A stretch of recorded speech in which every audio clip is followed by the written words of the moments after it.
Okay.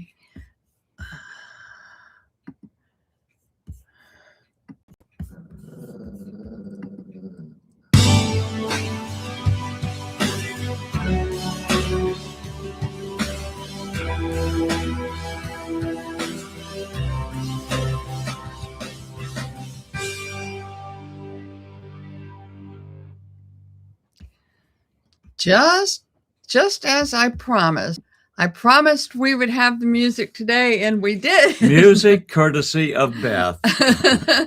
Some people had commented that, what happened to your music? And I said, I'm going to get it today because we tried it the other day and it didn't work because I was experimenting with something I wasn't that familiar with. So now we got that. Yay. Okay, that's the show. As we slowly rebuild our channel. As we're working on rebuilding one brick after another. That's right. We're working on doing that. But I thought that probably not very many people heard it, but at least I got it to work, right? Right.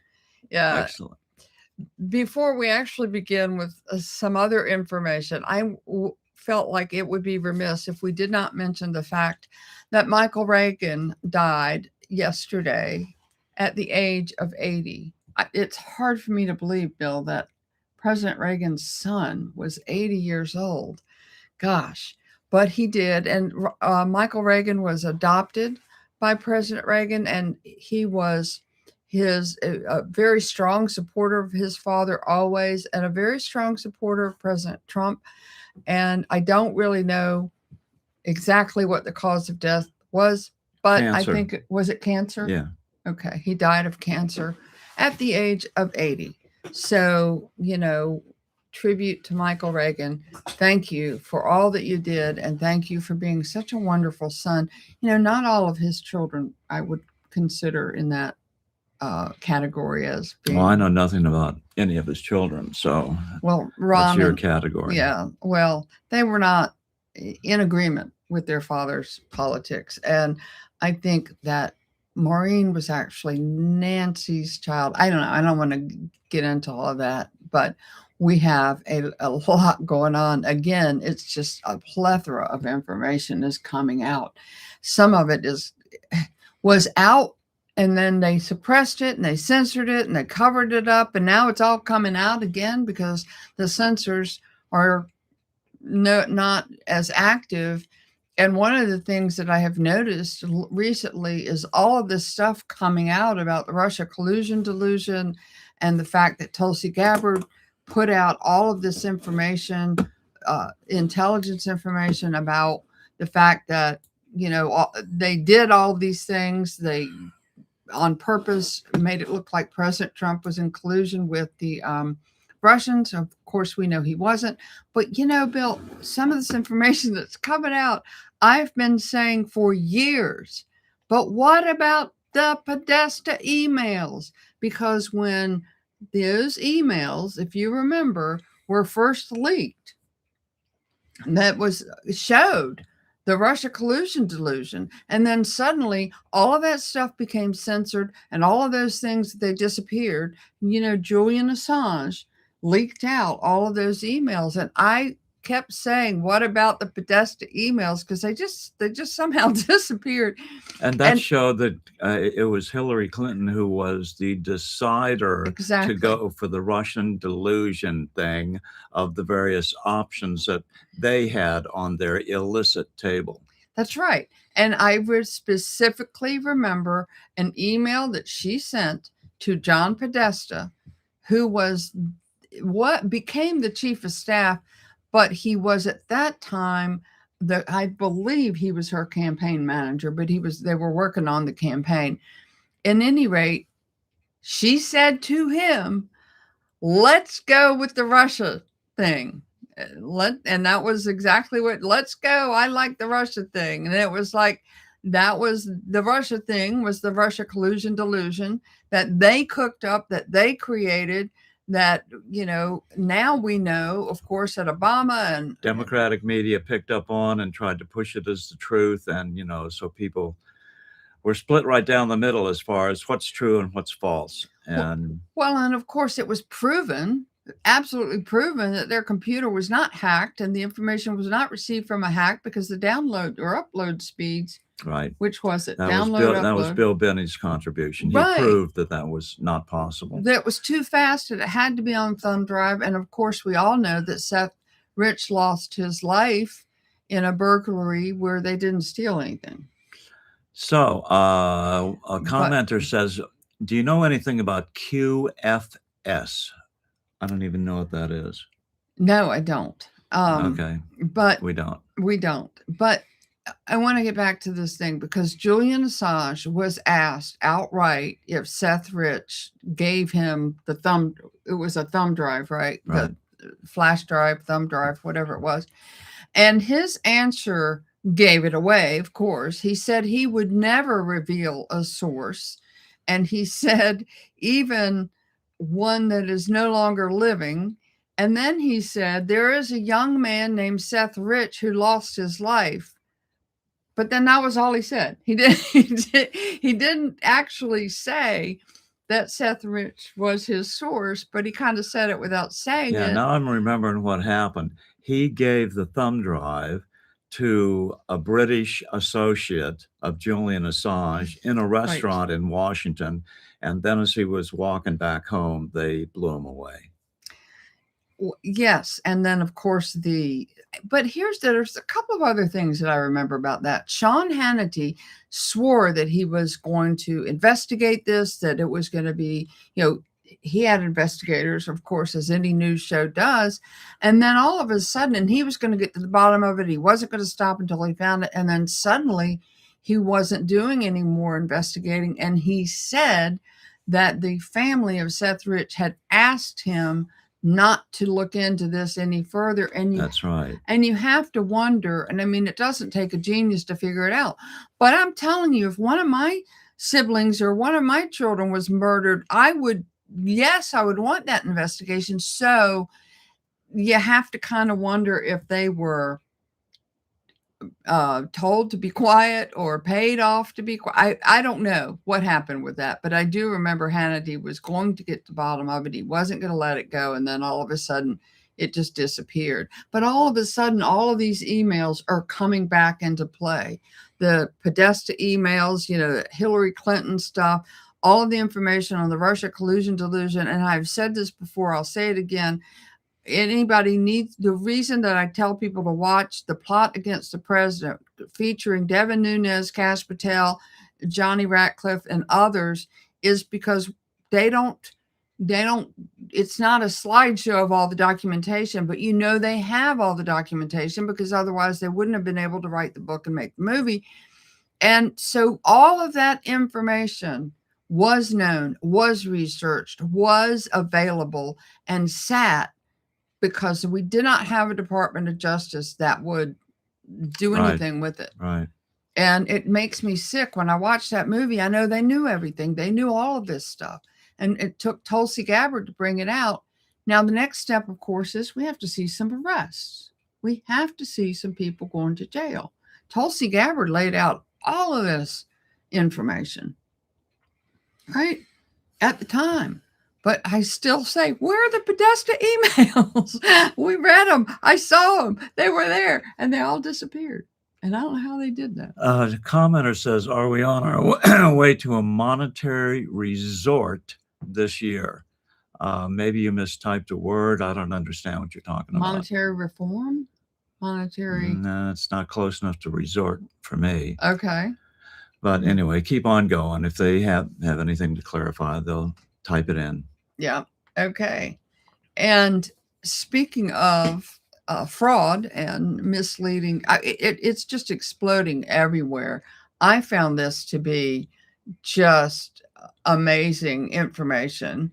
And just one example that came out of the Minnesota auditors. I just wanted to share this one example, because I just thought, good golly, this is one example of that. The auditors found a grantee that was paid $672,000 for 1 month of work without any information on what they do.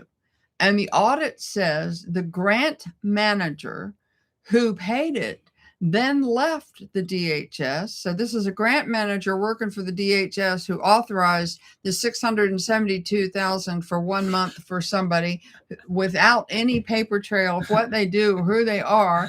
And this is the upshot. The grant manager who paid that left the DHS a couple of days later. They waited for the check to clear. Right. After the check cleared, in a few days, it takes 3 to 5 days for a check to clear, maybe. He later became a paid consultant for the company that this grantee worked for. So what they split the money. If they split the money 50-50, that DHS employee got away with you do math. $350,000. 5 or 10 years of work. It's just all that this audit is turning this up. The DHS managers backdated or created new documents to cover their tracks. They learned from this is the Democrat playbook. We do it, and then we cover our tracks, and we blackmail people, and we bribe people, and everybody is has the same talking point. Okay, it was the person retyped, and so he's saying, are we on our way to a monetary reset this year? I don't know what a monetary reset is. It's not monetary reform, obviously. So it's some other type of terminology that probably really doesn't mean very much. Okay, well, there's that. And I wanted to point out that this, like I said, this Somali issue just continues and continues. In Lewiston, Maine, a Somali person was sworn in. His name is Eamon Osman, and he is one of the 4 new members of the city council, even though he has been indicted for very interesting charges. The indictment was he's facing 2 felony charges related to stolen property, including the unauthorized taking and receiving of stolen firearms. The indictment accuses him of knowingly receiving, retaining, or disposing of firearms or explosive devices that he knew or had reason to believe were stolen. What a sweet man. Well, and he's working now in the city council. Now, I don't know what the laws say if a person is elected to a position, even if they're under indictment. I guess since he hasn't been found guilty, maybe they have to use the presumed innocent until proven guilty. But you kind of wonder how a person like this gets elected. They concentrate enough Somalis in one community. It's deliberate so that they can figure they can get a majority of the vote and get him in. Then once they get him in, then he's able to get, his other people in, and it just swells out like that. It's who's the governor of Minnesota? Minnesota. Tim Walz. Walz. I keep wanting to say Tim Kaine. But anyway, they had on TV this morning that Tim Walz when he came in to office, about 8 years ago, the Somali money extraction from Minnesota was already 10 years old. And so he knew everything that was going on. And he, of course, played ball with it. And that's why he's bailing right now. And maybe his future destination is Mogadishu. I don't know. Well, he says he will not resign, but he also said that the buck stops with him. He said, I have responsibility for this.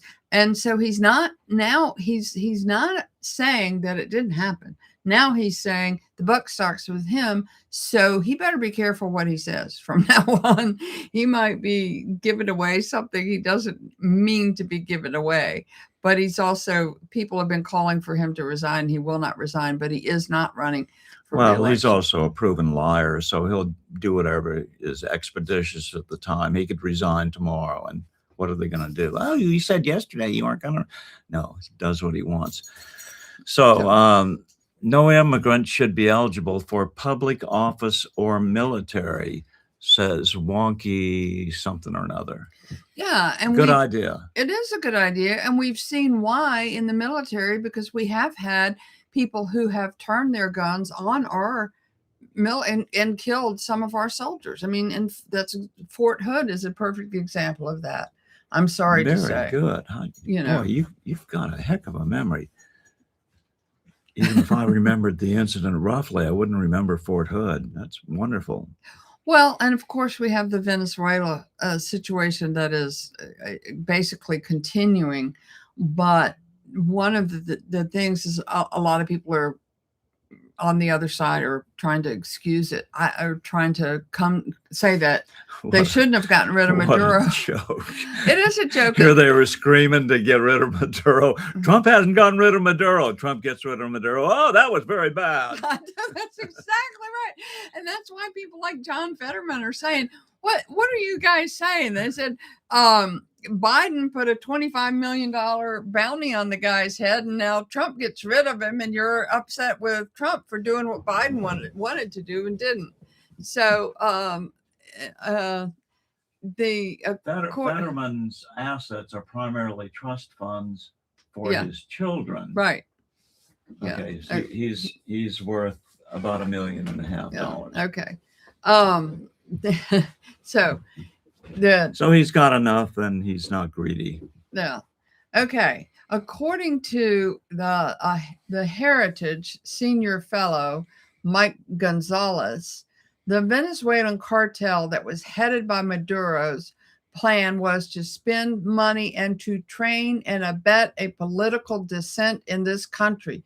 For example, he has spoken to high-ranking Venezuela defectors who were very high-ranking and told this gentleman that he was in the room when Hugo Chavez, before he died, gave one of the founders of Black Lives Matter millions of dollars to support the revolutions in the United States streets, and this money was given to the Black Lives Matter founder before Black Lives Matter was founded, and so that's where the money came from. Black Lives Matter came from Venezuela. That's the bottom line. Yep. The founder has been photographed multiple times with Maduro and brought Maduro to Harlem.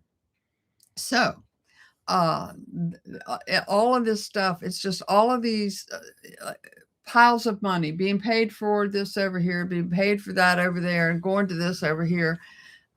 So it's just getting hard to keep up. But the fact that Black Lives Matter was paid for by Venezuela does not surprise me. Through Hugo Chavez, that does not surprise me at all. We're just scraping the surface here. It goes so much deeper than this. And none of this would be possible if it wasn't for the complicit members of our own government who are in bed with some of these people in doing some of this stuff. And at least it's coming out. At least all this stuff is coming out. We're seeing all these stuff about January 6th. Of course, January 6th being yesterday, and the Democrats holding a candlelight vigil of it. If you have a chance to see it, and I didn't have a chance to grab it, but the White House put out a video that they created, part of which is Nancy Pelosi yesterday when a reporter asked her why she didn't call the National Guard to come January 6th. She said, "Shut up." She said, "President Trump wouldn't send them." And then the video pans to Nancy in the back of her car telling her daughter, I guess, "We're responsible. I should have had him there. I didn't do it. I accept responsibility." It's really a funny video.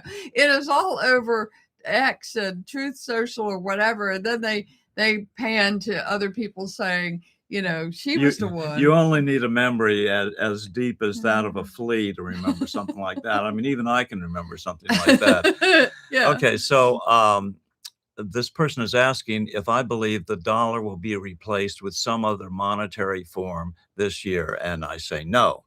As long as Trump's in office, the dollar will prevail throughout the world. Well, before we move on, I do want to read, because I found this to be very interesting. We're talking about January 6th, and this could be my statement. It wasn't somebody else's statement. But as far as I'm concerned, January 6th will go down in history as the day the real fascist government staged a riot to cover up the fact that they certified a fraudulent election. And that is so well said. Perfectly said. Very well said. That's what happened. And that's exactly what happened. And that's why they were just trying to cover it up. It was going to come out. But then the news media had something to run with. Oh, Trump is a Russian asset. Well, the Russian asset started, of course, in the 2016 elections, but that's another example of them creating the Russia. This is so stupid. This is what we were talking about. When you lie, you got to keep up with the lie. They created the Russia collusion delusion in 2016 because Hillary wanted something to cover up for her email problems. She had email issues, which should have been addressed by James Comey, and he backed out of it. And now we know why. But so they create the Russia collusion delusion, and then that's not enough. So they have to try to make it plausible. So then they have to create the Steele dossier. So then they have to get all the intelligence people on board and saying, oh, yes, we have proof of, then they have to get the media, and then they have to get, then they got 52 members of the intelligence community to essentially sign on to this. Every single one of those people should never have a security clearance again, at a minimum, if not federal prison. The Hunter laptop thing, exactly. It's the same kind of thing. They get the intelligence people to say this, and then they get the media to back it up, and then they have, make up the proof. It's just like this Minnesota thing. It's the same thing. It's the same thing. How did this go unnoticed for so long? That's what's unbelievable. Now it's spreading across, to other states, and I don't think it did. It didn't go unnoticed. But the problem is it was unnoticed by us, but it was covered up by all the other people, the media, and all the things that we just talked about. They do this, and then they cover it up, and they get everybody else to cover their tracks. And if you think about all along the way, people are handing out money. But also all along the way, they were censoring people like us. They were censoring people who were speaking the truth. Yeah, some who of wouldn't these people, take the money. Right. And some people ended up going to jail for trying to, like James O'Keefe got into a lot of trouble. And anyway, they have it covered on all bases. But now it's all coming out. And when it all comes out now, people are going, wow, we didn't know. We knew, but we couldn't tell you. We were gagged. We were and the censoring came out. If you remember the Twitter files with Matt Taibbi, which he brought out all of that stuff. So I don't know. I get all worked up about this stuff.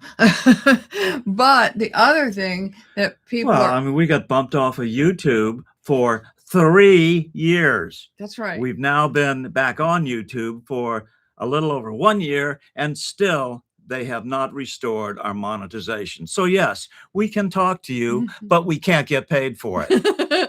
Well, yeah, it all goes together. And however, and I'm going to try to do this.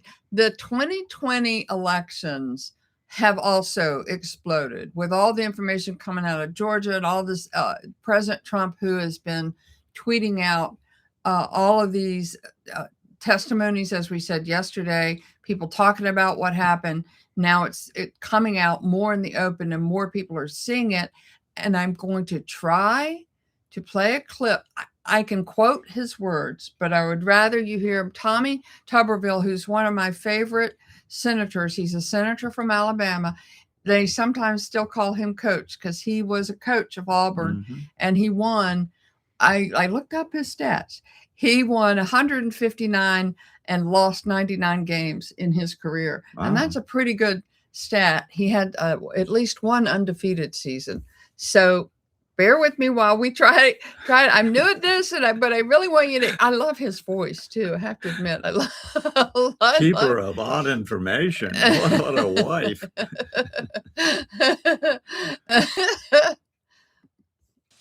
I'll say this: there's a handful of congressmen and senators up here, Steve, that if it wasn't for Venezuela, they wouldn't be here because of those Dominion voting machines and all the voting that was ran out of Venezuela. We all know the deck was stacked in a lot of these states, and more so for President Trump, but it also trickled down to the down ballot with senators and congressmen. So they did a lot of damage. Venezuela did a lot of damage, and I hope we get the real truth out of Maduro, while he's here in jail in New York. He probably will never see the light of day again, but at the end of the day, if he wants to see the light every once in a while, he's going to need to start talking like somebody that knows quite a bit, that we know he knows quite a bit. Yeah. Senator Tuberville, where do people go to find out about your new campaign for governor?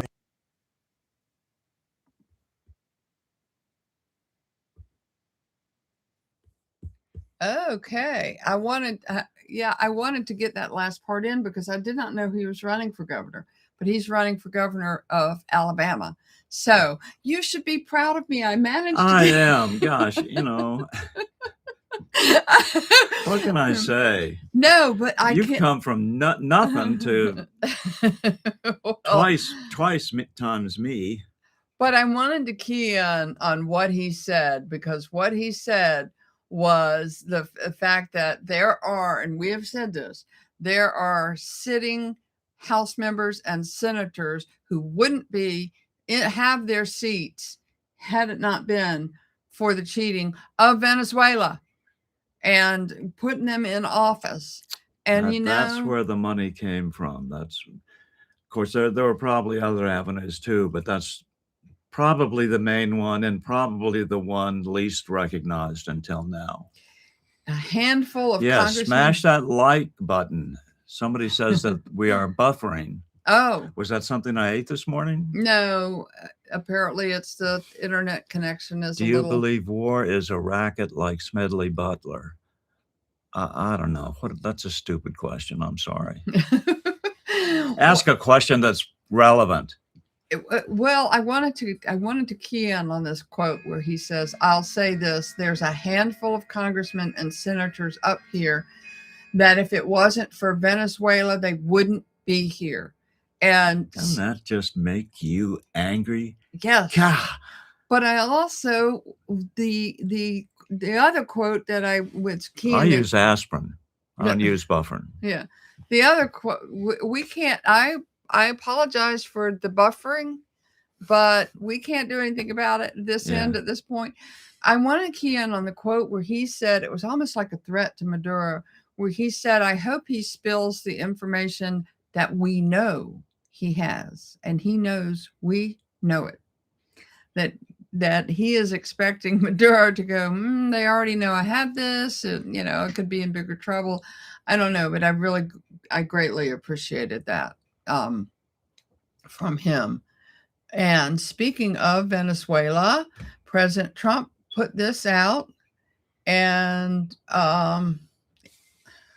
it's going to be kind of hard for me to read it from here. I apologize for this, but whenever President Trump gives us information, I like to be on top of it. "I am pleased to announce the interim authorities in Venezuela will be turning over between 30 and 50 million barrels of high quality sanctioned oil to the United States of America. This oil will be sold at its market price, and that money will be controlled by me as President of the United States of America to ensure it is used to benefit the people of Venezuela and the United States. I have asked Energy Secretary Chris Wright to execute the plan immediately. It will be taken by storage ships and brought directly to unloading docks in the United States thank you for your attention to this matter. And that amounts to several $billion worth of oil. And before people say, well, it's all about the oil. No, it wasn't. It was all about freeing Venezuela. And if you notice in that, he says that the money will be used for the Venezuelan people. And unlike the Clintons, who had fundraisers to help the Haitians, which the Haitians saw no help from the Clinton Foundation, this will go to benefit the Venezuelan people, which they desperately need. And just today, we captured another ship that was headed for Cuba, and so they put a Russian flag on. That said it was Russian. Right. So there's that. This is a long-running battle. It's going to be a long-running battle that we're going to have to inherit to our children somehow and have them pick up. But good things are happening in Iran. I mean, oh yeah, it's been and I think Bill is working on a report, so we don't want to give away too much. But I did want to talk a little bit about go to it. I don't care. The Shah's son Reza, who has first gave a message to the Iranian military saying, "Back off the people, help the people, don't harm them." And then people are dancing in the streets and calling for him to return to become the leader again, or the leader. Well, they're saying that, but I mean, he's already said he has no interest in being the leader. He just wants to facilitate the return of self-governance. Yes. Self-governance. Yes, but I'm just saying the people are wanting him to help them, I guess, or wanting them to do something. But also, too, they've already renamed one of the streets in Iran President Trump Street. They know who's behind the March for Freedom. And they are. It is sad, and it is. In other words, one of the things that Reza said to the military is, look, they're going to overthrow you. The people are going to win this battle. For one thing, they have President Trump behind them. And so you might as well help the people instead of harming them. I mean, it's inevitable. Somebody didn't know that we were doing this live. He finally caught us live. And yeah, we're going to try to be on at noon every day except for Saturday and Sunday. And last Saturday and Sunday we were on both days anyway. So well, we've been live for about doing live. The plan is news at Noonish, and we say that because yesterday, being a perfect example, we were late starting, and one of our listeners gave us that name, and so we decided to use it because it kind of has a nice ring to it. But it's every day at noon, and what we try to do is set it up ahead of time and put all the links out on all of our social media. You know, people might not know my social media. I have a lot of followers on X. I always forget to say that. But my thing is, and I didn't set it up, somebody set it up for me, but it's at Trump_videos, and my handle is God1. And WON. Right. And so you can find me that way. I put up a link there. We put it up on Bill's X account. We put it up on Facebook, at anywhere, so that you can find it. I only put it up on YouTube, Rumble, and LinkedIn. Yeah, you put it up on X and LinkedIn, and so people can find the link there prior to us doing the show. And I think that's. How did I just blow over X? Huh? Well, you did. Anyway, thank you for watching. Are there any comments that need to be? No, everybody's been pretty nice. Just, no, I mean that you wanted to. One person said, quoting someone on YouTube, "Trump is gangsta." Yeah, you know, they'll try anything. No, that's a good thing. They're making it's a compliment. Oh, okay. Yeah. What do I know? Yeah, no, he is, and I do like it when people do those memes where all of a sudden the sunglasses fall on his face. I did see a pastor talking to his congregation, telling them about President Trump being called by God to do what he's doing. And he said, if you don't think so, just read your Old Testament. If you read the Old Testament, he said, and I thought this was cute. He said, everybody God calls is a little bit crazy. You almost have to be to do what he's doing, just a little bit different. But thank God he is different. And thank God we have him. And on that note, I think. Well, there's just one thing. There was a comment that says, I've been following Bill since 2016. Well, I've been doing this since 2006. Yeah, 2016. That was that. Yeah, I tell you what, 20th year. That the first election of President Trump was the craziest time I think we had. We were so busy with all that we were doing. It was amazing. Anyway, God bless President Trump. God bless the people of Venezuela and the people of Iran and Cuba and Colombia and all the other places that we hope will have good things happen. God bless the United States of America, and may God bless all of you, and have a wonderful rest of the day. And we will see you tomorrow, Lord willing, and the creek don't rise, as we say in the South. Thank you.